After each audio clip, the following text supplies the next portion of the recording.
Hari Raya Nyepi yang jatuh pada Selasa 28 Maret nanti membawa berkah bagi jasa perhotelan di Bali.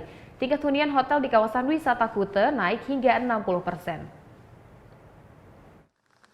Selasa 28 Maret mendatang, umat Hindu di Bali merayakan Hari Raya Nyepi.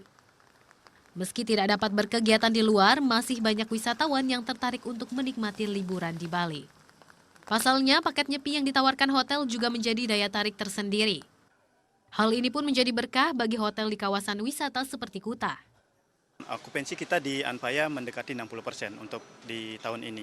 Nah, pada saat bulan-bulan Maret atau April itu di Bali merupakan lagi low season, lagi bulan yang tamu-tamu lagi sedikit ada di Bali. Nah, dengan adanya Nyepi ini, hotel di Bali umumnya ada peningkatan okupansi.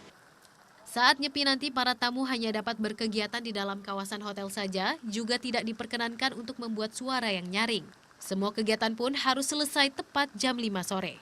Iya, kawasan wisata Kuta masih menjadi primadona bagi para wisatawan untuk menghabiskan Hari Raya Nyepi di Bali. Selain karena banyaknya pilihan hotel, di sini juga mereka dapat merasakan sensasi sepi di salah satu kawasan paling ramai di Pulau Dewata, Bali.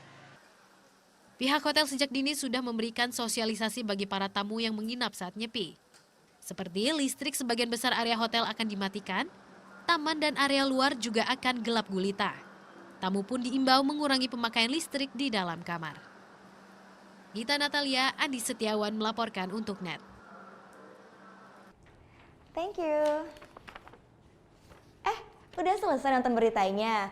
Jangan pergi dulu dong. Subscribe dulu dan nonton tayangan lainnya di sini. Subscribe, nonton lagi. Subscribe, nonton lagi.